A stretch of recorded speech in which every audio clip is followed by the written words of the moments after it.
જય શ્રી કૃષ્ણ. સર્વ વૈષ્ણવોને મારા ભગવત સ્મરણ.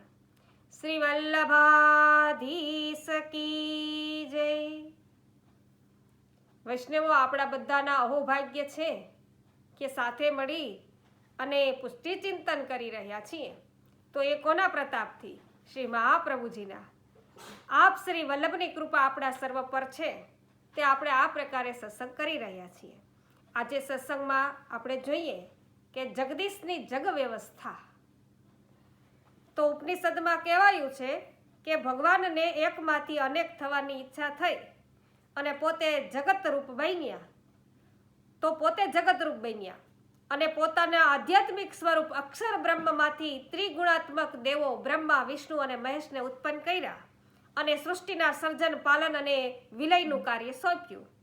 ત્યારથી જગતનો ઘટનાક્રમ છે આ અવિરતપણે ચાલે છે. તો ખૂબ જ બારીકાઈથી આપણે નિરીક્ષણ કરીએ ને તો આપણને લાગે કે ઇન્ફોર્મેશન ટેકનોલોજીનો ઉપયોગ ભગવાને પ્રથમ દિવસથી જ શરૂ કરી દીધો હતો.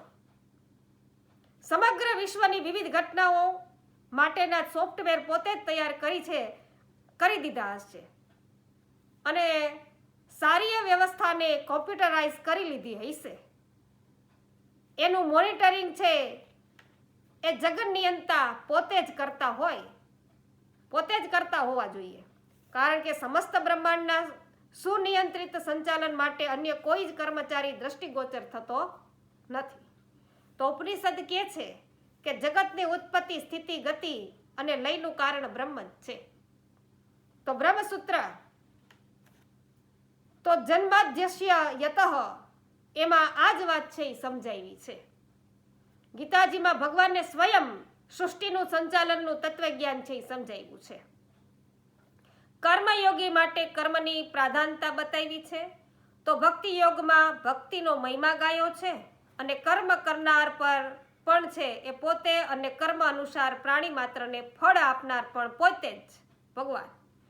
તો તેમની પોતાની ઈચ્છા વગર એક પાંદડું પણ ન હાલી શકે છતાં પોતે અલિપ્ત, જાણે આ જગતથી તેમને કાંઈ લેવા દેવા નથી, બસ પોતે આનંદ લીધા કરે. માટે શ્રી મહાપ્રભુજી ભાગવતાર્થ પ્રકરણમાં આજ્ઞા કરે છે કે આ જગત એ ભગવાનની આનંદમયી લીલા છે. પરંતુ આપણને વિચાર આવે કે કોણ આ બધાના લેખા જોખા રાખતું હશે? આટલી સુનિયંત્રિત રીતે ચાલતી વ્યવસ્થા કઈ રીતે નભતી હશે? કીડીને કણને, હાથીને મણની વ્યવસ્થા કઈ રીતે થતી હશે? પ્રાણી માત્ર ભૂખ્યા ઉઠે પણ જગદીશ કોઈને ભૂખ્યા સુવાડતો નથી. પ્રત્યેકને પોતપોતાની આવશ્યકતા અનુસાર છે એ ભોજન મળતું જ હોય છે. અહંકારી જીવને ગાડા નીચે ચાલનાર કૂતરાની માફક લાગે કે ભાર છે એ હું જ વહન કરું છું. જ્યારે દૈન્ય ભાવવાળા ભક્તને લાગે કે ભગવાન તેની સાથે ને સાથે રહી અને તેને ભાગે આપેલ જવાબદારી છે ઉપાડવાનું પ્રભુ બળ આપે છે. તો આ કેવી લીલા, કેવી વ્યવસ્થા, કઈ રીતે ચાલતું હશે આ બધું? આ સમજવા ચાલો આપણે એક દ્વારિકા પાસે આવેલ બરડિયા ગામમાં બિરાજતા પ્રભુ શરણ શ્રી ગુસાઈજીના બેઠકજી જઈએ. બરડિયાની અંદર પ્રભુચરણ શ્રી ગુસાઈજીના બેઠકજી છે ને, ત્યાં જઈએ ચાલો. શ્રી ગુસાઈજીએ દ્વારિકા પધારતા બરડિયામાં રામ લક્ષ્મણના દેશ પાસે મુકામ કર્યો હશે અને જંગલમાં એકાંત સ્થળ. દ્વારકાથી 7 કિલોમીટર થાય ને આસપાસ છે ને કોઈ જ વસ્તી નહીં, કોઈ શહેર સુવિધા નહીં અને હાઈવેથી 1.5 કિલોમીટરનો પાકો રસ્તો હવે થયો હશે અને ખાસ વાહન છે એ કરી અને ત્યાં જવું પડે, એટલે કે પ્રાઇવેટ વાહન કરીને ત્યાં જવું પડે. તો આવા નિર્જન સ્થળમાં શ્રી ગુસાઈજીના બેઠકજી આવેલા છે અને નિત્ય લીલા નિવાસી ગોસ્વામી 108 નટવરલાલ ગોપાલ વેરાવળવાળા એ મહારાજશ્રીના માથે આ બેઠકજી બિરાજે છે અને તેમની આજ્ઞાથી પરમ ભગવદીય હીરામાં તો હીરામાં અહીં સેવા સંભાળે છે. શું આ પરમ ભગવદીયની વાતો વૈષ્ણવો કરવી! તો એક શતકનું આયખું છતાં માંડ 70 વર્ષના હીરામાની સ્ફૂર્તિ યુવાનને શરમાવે ને એવી એની સ્ફૂર્તિ હીરામાની. અને 41 વર્ષથી અવિરતપણે શ્રી ગુસાઈજીને એકલે હાથે પોતે લાડ લડાવે એકલે હાથે, અને ન કોઈ મુખિયાજી, ન કોઈ ભીતરિયા કે ન કોઈ જલધરિયા, જે ગણો તે સ્વયં પોતે હીરામાં. તો વૈષ્ણવ આ હીરામાંનો તો અમને સાક્ષાત અનુભવ થયેલો છે ને, બરડિયા બેઠક કે જ્ઞાન તે. અને થોડા સમયથી છે એ તેમની દીકરીનો દીકરો અને વહુ તેમની પાસે રહે છે અને ટહેલ કરે છે. તો ગૌશાળામાં 15 ગાયો છે અને ગોપાલ પણ હીરામાં જ છે. લ્યો, અત્યારે વૈષ્ણવો હીરામાં હયાત નથી રહ્યા, વિડીયો બનાવું છું, પણ આજે પુસ્તકની અંદર હીરામાંનું વર્ણવેલું છે એ ત્યારે હીરામાં છે હયાત, એટલે અત્યારે હયાત નથી. તો બેઠકજીનું ડેલી બંધ પાકું મકાન છે. વૈષ્ણવોને ઉતરવા માટે 9 બાથરૂમ ને આ તે બધી સગવડતાવાળી રૂમો છે એ બની છે. અને નિજ મંદિર આગળ એક વિશાળ હોલ થોડા વર્ષ પહેલા છે બનાવવામાં આવ્યો છે. એ હોલની અંદર જ અમે તો પ્રસાદ લીધેલો વૈષ્ણવો. તો રોજ 50 થી 100 વૈષ્ણવની ત્યાં અવર જવર થાય, અને ક્યારેક 5 જ હોય તો ક્યારેક 500 પણ થાય. સમય કસમય વગર જાણ કરે સૌ આવ્યા કરે. અમે હાવ જાણ કર્યા વગર બસ લઈને ત્યાં પૂગી ગયા હતા વૈષ્ણવ, એક આખી બસ, કાંઈ જાણ કરી નહોતી. અચાનક અમે તો દ્વારિકાની બેઠકજી બધી કરી અને પછી ત્યાં છેલ્લે ગયા હતા બરડિયા. તોય વૈષ્ણવો અમને આખી બસને તો 10 મિનિટમાં પ્રસાદ લેવડાવી દીધો હીરામાઈએ. તો સમય કસમય વગર જાણ કરે સૌ આવ્યા કરે, અને સૌ 2 હાથ જોડી અને હીરામાને જય શ્રી કૃષ્ણ કહે. માં હસ્તે મોઢે જય શ્રી કૃષ્ણનો પ્રતિસાદ પાડે, અને જેને જારી ચરણ સ્પર્શ કરવા હોય તેના માટે અપરસની વ્યવસ્થા કરે. ન કરવા હોય તે દર્શન કરી અને ધન્યતા અનુભવે. શ્રી ઠાકોરજીને અનવસર થાય એટલે માં હીરામાં કહે કે સૌ બેસી જાઓ પ્રસાદ લેવા. સૌને આગ્રહ કરીને પ્રસાદ લેવડાવવાની, તૃપ્ત કરી અને પ્રસાદી પછી બીડા અપાવે. અને સંપ્રદાયના પ્રત્યેક ઉત્સવોમાં શ્રી ગુસાઈજીને અનેકવિધ લાડ લડાવે. નિત નવીન સાજ હો વૈષ્ણવ, અને નિત નવીન આભરણ શૃંગાર સામગ્રીનું તો પૂછવું જ હું. વૈષ્ણવો કે છે કે શ્રી ગુસાઈજી છે એ માગીને આરોગ્ય છે હીરામા પાસે. તો માં પોતે જ આવેલ વૈષ્ણવોના ઉતારાની ચિંતા કરે, ગાદલા ગોદડા આપે, નાના છોકરાઓ સાથે હોય તો દૂધ આપે અને કલેવું આપે વૈષ્ણવો. તો વૈષ્ણવો શ્રી ઠાકોરજીને પધરાવીને આવે તો તેમની સેવાની પણ બધી જ સગવડ છે હીરામાં કરી આપે. તો સમયના ભોગની પણ વ્યવસ્થા સાચવે.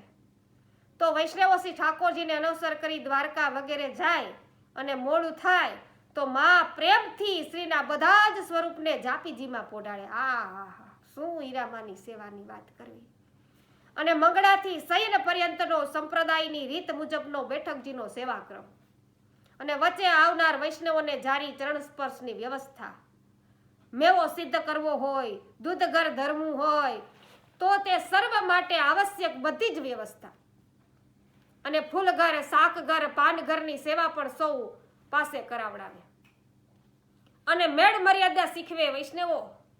આચાર વિચાર માટે પોતે ટકોર પણ કરે, અને આટલું કરવા છતાં જાણે પોતે નવરા ને નવરા. અને સમય મળે સૌને સત્સંગ કરાવતા હોય. આ કેવો સત્સંગ કરાવ્યો તો હીરામાએ, અત્યારે યાદ આવે હો. ખુરશી ઉપર પોતે બેઠા હતા અને અમે બધા છે આખા બસના બધા જ વૈષ્ણવો બેઠા હતા, અને અમે તો કીર્તન અને બેઠકજીમાં કીર્તન ગાયું, ગો વલ્લભ શ્રી ગોવર્ધન વલ્લભ. અને અવનવા પ્રસંગો વર્ણવતા હોય. કેવી સુંદર વાર્તા પોતે કરે, અને કીર્તનના પણ રસિયા, અને હાર્મોનિયમ તબલા વગાડવાનો પણ એમને શોખ. અને કલા રસિક શ્રી વિઠ્ઠલનાથજીને સર્વ પ્રકારે રીઝવવાનો પ્રયાસ છે હીરામાં કર્યા કરે. આવું અદ્વિતીય વ્યક્તિત્વ એટલે હીરામાં. વૈષ્ણવ મારા તો અત્યારે રૂવાડા ઊભા થઈ જાય છે. હું વિડીયો છે એ બનાવું છું, પણ મારા રૂવાડા ઊભા થઈ જાય છે. આવા કલિકાલની અંદર આવા પરમ ભગવદીઓ થયા છે તો પ્રથમવાર અહીં આવનારને અચંબો જ લાગે. આટલી વ્યવસ્થા કઈ રીતે સચવાતી હશે. સામાન્યતઃ 100 માણસોનું રસોડું ચલાવતી લોજ એ વીસીમાં કેટલા માણસો જોઈએ વિચાર કરો તમે. તો રસોઈયાઓ, પીરસણીયાઓ, પછી ઘાટી, મહેતાજી વગેરે વગેરે બધુંય જોઈએ. તો એક વ્યાપારી પેઢી ચલાવવી હોય તો તેનો જનરલ મેનેજર, અન્ય કાર્યોના મેનેજર, ક્લાર્ક, પ્યુન, એકાઉન્ટ વગેરે કેટલો સ્ટાફ જોઈએ. પરંતુ આ બેઠકજીનો વહીવટ તો હીરામાં એના દ્વારા શ્રી ગુસાઈજી ચલાવતા હોવા જોઈએ. ન કોઈ રસીદ, ન કોઈ વાઉચર, ન મહેતાજી. ચીજ વસ્તુઓ ખરીદવા માટે કોઈ મુનિમ પણ નહીં. વૈષ્ણવો જે સેવા કરવાની જે પ્રેરણા થાય તે હીરા માને છે એ રોકડું આપી અને પોતપોતાની રીતે અનાજ, શાકભાજી, મેવો પધરાવી દે અને કોણ લાવ્યું ને ક્યાંથી લાવ્યું કાંઈ જ ખબર ન પડે. થોડા સમય પહેલા અહીં ધર્મશાળા હોલ છે એ નવા બન્યા, પણ ન તેને માટે કોઈ અપીલ, ન સેવા ઉઘરાવવાની યોજના, અને બધું જ જાણે સ્વયં સંચાલિત ના હોય કે ભાઈ અમારા ઉતારા બનાવવા છે વૈષ્ણવો માટે, તો કે ભાઈ અમને ભેટ આપો, એવી કોઈ પ્રકારની માંગણી નહીં, કોઈ યોજના નહીં એ ઉઘરાવાની, ભેટ ઉઘરાવવાની. તો બધું જાણે સ્વયં સંચાલિત ના હોય. હીરામાની આત્મીયતા જ આ સર્વમાં નિમિત્ત, અને સૌને લાગે કે આ માં અમારા છે, શ્રી ગુસાઈજી અમારા છે, તો આ બેઠકજી અમારા છે. અને સર્વને આવી પ્રેરણા થાય અને બેઠકજીનો વહીવટ નિરંતર ચાલ્યા કરે. વૈષ્ણવ આ બેઠકજીની મુલાકાતે આવનારને ચોક્કસ સમજાઈ જાય કે જગત નિયંતાની જગ વ્યવસ્થા પણ આમ જ ચાલતી હોવી જોઈએ, અને પોતે જ દોરી સંચાર કરે જાય. અને કમ્પ્યુટરાઇઝ વ્યવસ્થા છે ને, એ વ્યવસ્થાની માફક જગતનો વ્યવહાર છે એ સ્વયં સંચાલિતપણે ચાલ્યા જ કરે. માટે જેવું કોઈ કે ગાયું છે વૈષ્ણવો કે સામળિયાએ રચી છે સરકાર, તેનો પામે ના કોઈ પાર. સૂરજ એનો સેનાપતિને ચાંદો છે સરદાર, મેઘરાજાને મંત્રી બનાવ્યો આ પવન પહેરેદાર. વાહ ભાઈ વાહ. એના રાજ્યમાં લાંચ કે રૂશ્વત કોઈ નથી લેનાર, ચૂક પડે નહીં તેવો ચાલે કાયમનો કારભાર. કાયદામાં નથી કરતો એ ફોગટનો ફેરફાર, અને વાવ્યું લણ્યું તેવો સૌને આપી દીધા અધિકાર. પાણીનો કદી પૈસો ન માગે, તેજનો તલભાર. તેજનો તલભાર એટલે કે સૂર્યપ્રકાશ મફત મળે. વાહ ભાઈ વાહ. અને હવાની હકશાહી નથી, તેના ભર્યા છે ભંડાર. હા હા હા, હવાના તો ભંડારો ભર્યા. અરજી કરે કોઈ આસુડાથી, તેનો કરતો તેવો ધાર. ભૂલ કરે તેનો ભાર ઉપાડી, તારી દે તે ભર ભવ પાર. અને ઘડવૈયો પોતાને જ ઘાટ પોતે, ઘડવૈયો પણ પોતે છે અને ઘાટ પણ પોતે જ, પોતે ભાંગળ હાર. જોકે ન જાતો સેવામાં જાજા કરીએ ગુહાર. સામળિયાએ રચી છે સરકાર, તેનો પામે ના આ કોઈ પાર. તો આવો જગદીશની જગ વ્યવસ્થામાં નિમિત્ત બનાવનાર પરમ ભગવદીય શ્રી હીરામાનો થોડો વિશેષ પરિચય આપણે હવે મેળવીએ.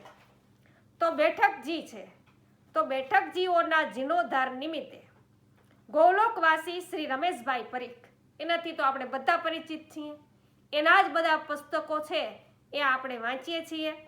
તો રમેશભાઈ પરીખ સાથે થોડા વર્ષ પૂર્વે બરડિયા જવાનું થયું, ત્યારે પહેલી વાર તેમના દર્શન કરેલા, અને આ લેખક કહી રહ્યા છે. તો દ્વારકા જતા મુકામ છે એ બરડિયા કરેલો, એટલે રાત્રે તેમનો સત્સંગ છે એ હીરામાનો પ્રાપ્ત થયો હતો. અમે એ કે પૂછ્યું કે માં કેટલા સમયથી શ્રી ગુસાઈજીની સેવા કરો છો? પરચારગીમાં કોણ કોણ, કેટલા માણસોનો સ્ટાફ અહીં હશે? માં કે અહીં સેવા શ્રી પ્રભુચરણની સેવામાં 36 વર્ષ પૂરા કર્યા. આજે 98 વર્ષની હું છું. પ્રભુચરણની સેવા છે એના સેવામાં 36 વર્ષ પૂરા કર્યા છે, અને માં અત્યારે શું કહેતા હતા કે 98 વર્ષની છું. આ 2 છોકરીઓ મારી પ્રપૌત્રીઓ છે, અને તેમના નાના છોકરાઓ મારી 5મી પેઢીએ.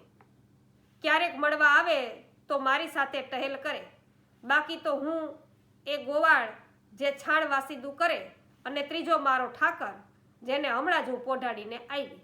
લ્યો 3 જણા છે. આમ સાંભળીને આશ્ચર્ય ન થાય તો બીજું શું થાય? તે આશ્ચર્ય જ થાય ને. વળી પૂછ્યું કે માં, રાત્રે એકલા ડર ન લાગે? ઘોર જંગલમાં ન તો આસપાસ વસ્તી. માં કે 1000 હાથવાળા ધણીની છત્રછાયામાં હોય ત્યાં ભય કેવો? ડર તો અહીં ડોક્યાય નથી કે કાઢતો, ડોકાતોય નથી. તો અહીં છે ક્યાંય તાળા લગાવેલા નથી. પ્રભુ સ્વયં રક્ષા કરે છે. આટલા વર્ષોમાં કોઈ અઘટિત ઘટના છે એ ઘટી નથી. અને ગૌશાળામાં 5 ગાયો છે, દરેક 10 લીટર દૂધ આપે. અને સવારમાં હું સ્વયં દઉં. હીરામાં દોવે, બોલો, 98 વર્ષના. અને દિવસ આખો હરિગુરુ વૈષ્ણવની સેવામાં પસાર થાય એટલે આનંદ જ આનંદ. બે સમયે વૈષ્ણવો આવે, આચાર્ય બાળકો પધારે, ક્યારેક 2-4 બસો કે વધુ મોટો સમૂહ પણ આવી જાય. પરંતુ શ્રી ગુસાઈજી તો પરમ કૃપાળુ છે. અહીંથી પ્રસાદ લીધા વગર કોઈ પાછું ના જાય. આહા, સાચી વાત કરી, 100% સાચી વાત કરી. અને દિવસભરની સેવા ટહેલ પહોંચી રાત્રે વધેલો દૂધનો માવો કરે અને દૂધઘરની સામગ્રી તૈયાર કરીને પછી જ સૂવાનું. અને તે પણ અપરસમાં જ રહેવાનું. રખેને મોડેથી કોઈ ગોસ્વામી બાલક પધારે તો એમને શ્રમ ન પડે ને. આમે 40-50 વૈષ્ણવોનો આવરો જાવરો ખરો, પરંતુ શ્રી ગુસાઈજીનો ભંડાર છે ક્યારેય ખાલી થતો નથી. દરેક ચીજ વસ્તુના ઢગલા ભર્યા છે. તો ક્યારેક કોઈની આગળ હાથ લંબાવ્યો નથી કે કોઈને પણ ટહેલ છે એ નાખી નથી. જે સમસ્ત વિશ્વનું યોગ્યક્ષેમ સંભાળે છે તેના માટે કંઈ માગવાનું હોય? ફરી આંચકો લાગ્યો વૈષ્ણવ. કેવી અનન્યતા, અતૂટ વિશ્વાસ, ભગવદ અનુગ્રહથી સેવા ઉપયોગી દેહ અને તનુનત્વની એમને પ્રાપ્તિ થયેલી. આ તનુનત્વની પ્રાપ્તિ થાય છે તે પ્રત્યક્ષ નિહાળ્યું. તો મનોમની કે અમારું મસ્તક આ તાદશ્રી ભગવદીયને વંદી પડ્યું. હરિમાને વંદન વૈષ્ણવો. તો પુષ્ટિ માર્ગીય સેવાનું ફળ, સેવા જ એ અહીં પ્રત્યક્ષ નિહાળવા મળ્યું. પણ આ ફલાત્મક સેવા ક્યારે અને કેવી રીતે પ્રાપ્ત થઈ તેનો વિશેષ ખુલાસો કરતા માએ એક ઇતિહાસ કહ્યો. હીરામાએ એ સાંભળ્યો. ફલાત્મક સેવા ક્યારે પ્રાપ્ત થઈ એના વિશે. વર્ષો પહેલાની વાત. ત્યારે ગોવિંદભાઈ મુખિયાજી આ બેઠકજીમાં સેવા કરે, ખૂબ જ ભાવવાળા. ત્યારે વૈષ્ણવોની અવર જવર ઓછી. એક વખત તેમની આંખે છે રસોડી થઈ અને સેવા કરતા પાઠ કર્યા કરે અને કોઈની સલાહથી ઓપરેશન કરાવવા મીઠાપુર જવા નક્કી કર્યું અને દવાખાને દાખલ થયા. ખાટલો નોંધાવ્યો. સેવા છોડી અને જવું રૂચતું જ નહોતું, પણ છૂટકો ન હતો. રાતભર અતિ વિરહ થયો અને રાત્રિમાં શ્રી ગુસાઈજીએ સ્વપ્નમાં એવું જતાવ્યું એમને કે ઓપરેશન કરાવીશ નહીં, મારી સેવા યથાવત ચાલુ રાખ.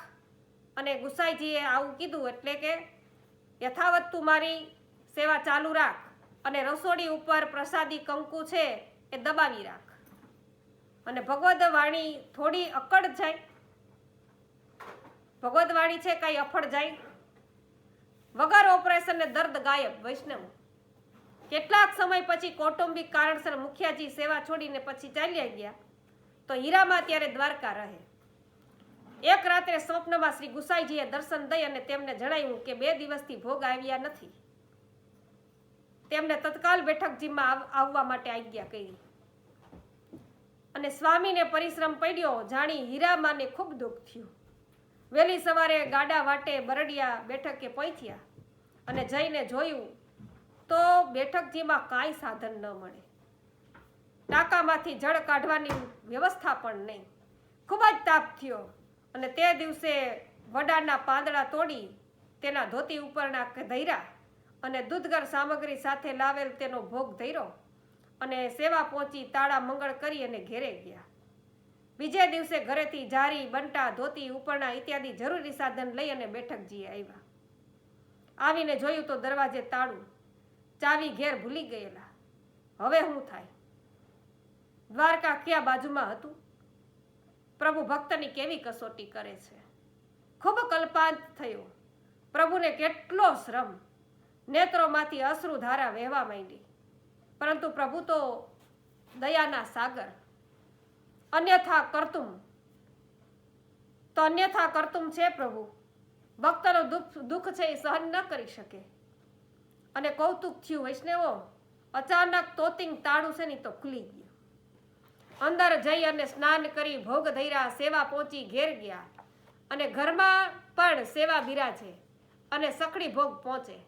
હવે દ્વારકાથી બેઠકજી સુધી રોજ આવવું તે જમાનામાં મુશ્કેલ. તો હાલની માફક વાહનની સગવડ તો ત્યારે હતી નહીં. એક ગુગળી બ્રાહ્મણના છોકરાને કહ્યું, તું બ્રહ્મ સંબંધી છે, રોજનો 1 રૂપિયો આપીશ, બેઠકથી જઈ અને ભોગ છે ધરી આવજે. છોકરો કહે કે મને શંકરાચાર્યજીની દીક્ષા છે, ચાલશે? એટલે આ વ્યવસ્થા ન નભી, પરંતુ કેટલોક સમય છે એ છૂટક પૂટક વ્યવસ્થા થતી રહી. કોઈ મુખિયાજી ટકે નહીં, કારણ કે બેઠકજી છે એ જંગલ વચ્ચે, ત્યાં કોઈ પ્રકારની સુવિધા નહીં, એટલે કોઈ ત્યાં રહેવા તૈયાર થાય નહીં. અને છેવટે વેરાવળવાળા ગોસ્વામી શ્રી નટવર ગોપાલે હીરામાને આજ્ઞા કરી, શ્રી ગુસાઈજીને તમારી સેવા લેવાની ઈચ્છા લાગે છે, એટલે જ કોઈ વ્યવસ્થા છે ને અહીંયા નપતી નથી. તમે અહીં આવી જાઓ, આને જ તમારું ઘર છે એ સમજો, અને પ્રેમપૂર્વક શ્રી ગુસાઈજીને લાડ લડાવો. કોઈ પ્રકારનો ભય રાખશો નહીં. પ્રભુ સર્વસમર્થ છે. જીવના ઉપર કેવી રીતે કૃપા વિચારે છે તે સમજવું મુશ્કેલ છે. સ્વયં શ્રી ગુસાઈજીની આજ્ઞા માની હીરામાં ત્યાં આવી ગયા, અને તેઓ કહે છે કે શ્રી વલ્લભકુંડની આજ્ઞા કેમ ઉથાપાઈ. બસ તે વાતને 36 વર્ષના વાણા વાઈ ગયા, અને ત્યારથી જ આજ મારું ઘર અને વિઠ્ઠલ મારું સર્વસ્વ. જય હો. અને વેરાળવાળા નટવર ગોપાલે 142 બેઠકોની યાત્રા ઉપાડેલી, ત્યારે પુરીમાં સાથે હું ગયેલી, તે મારો છેલ્લો પ્રવાસ. અને તે પછી બરડિયા બહાર પગ છે નથી મૂક્યો. હરિગુરુ વૈષ્ણવની જે ટહેલ બની આવે તે ભગવદ કૃપાથી કરું છું, ભગવદ કૃપા સમજીને કરું છું, અને તેમાંથી જ પરમાનંદની અનુભૂતિ છે એ કરું છું.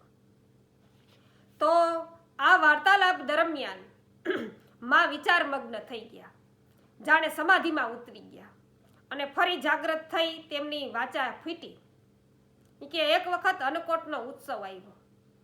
બેઠકમાં પૂરતી સામગ્રી નહીં, અને મનમાં તાપ થાય કે ક્યારે બધી સામગ્રી પહોંચીશ.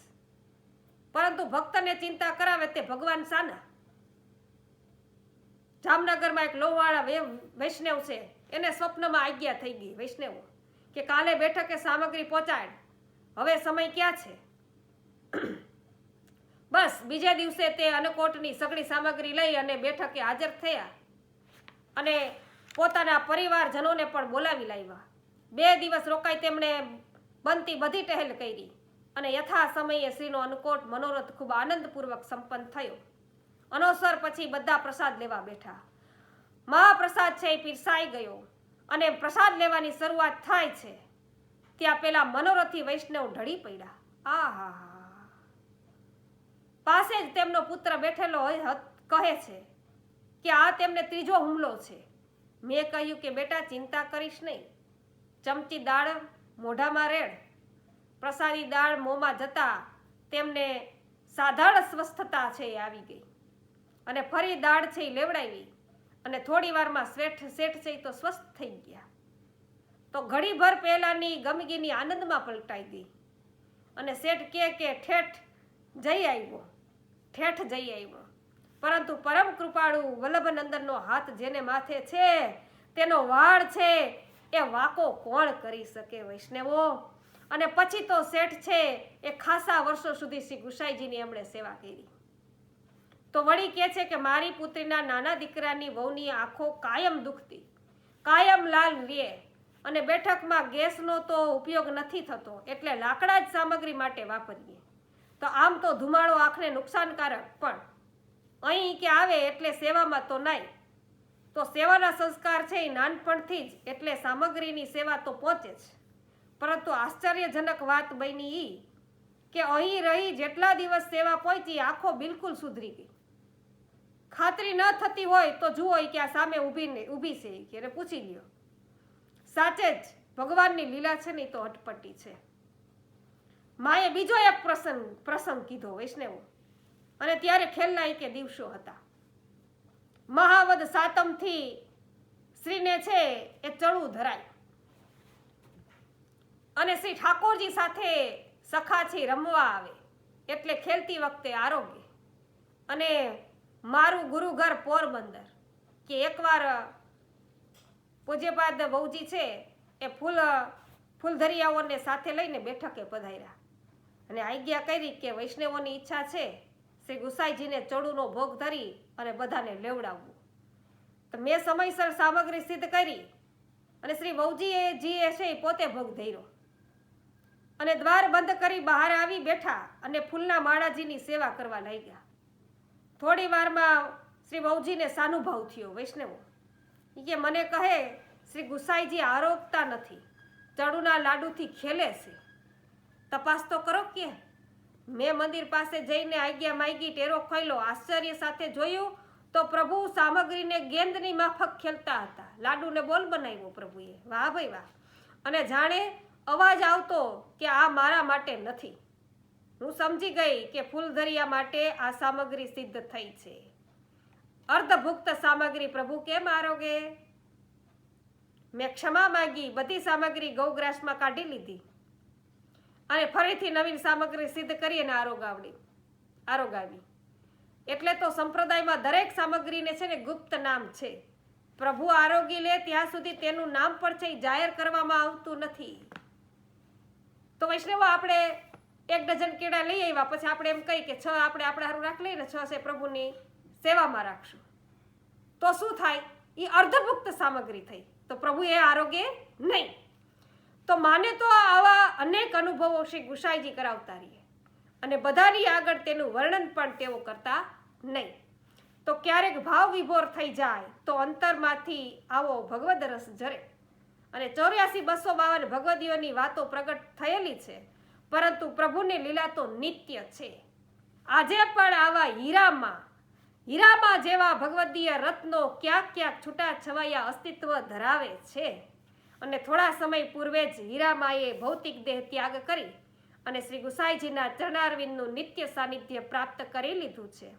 પુષ્ટિ માર્ગ છે એ તો આવા તાદર્શી જનોથી ઉજળો છે. વાલા વૈષ્ણવો, આવા હીરામાં જેવા તાદર્શી વૈષ્ણવોના ચરણોની અંદર કોટી કોટી વંદન.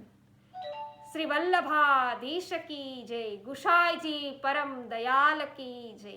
વૈષ્ણવો, આટલા સુંદર ભગવદીયની વાર્તા છે તો અવશ્ય વિડીયોને લાઈક કરજો, કમેન્ટ કરજો, અને શેર કરવાનું તો વાલા વૈષ્ણવો ભૂલતા નહીં. આવા પરમ ભગવદીય વૈષ્ણવની આ વાર્તાઓ છે વૈષ્ણવો. તો સાથે સાથે પુષ્ટિ સત્સંગ ચેનલને પણ સબસ્ક્રાઇબ કરી લેજો, જેથી આવા ભગવદીઓથી તમે છે રોજે રોજ છે એને આથી જાણકાર થતા રહો. અને આવા જ છે એ સત્સંગોનો વિડીયો સાંભળવા અર્થે લિસ્ટ આપેલ છે સ્ક્રીન પર, તેના પર ક્લિક કરજો. જય શ્રી કૃષ્ણ.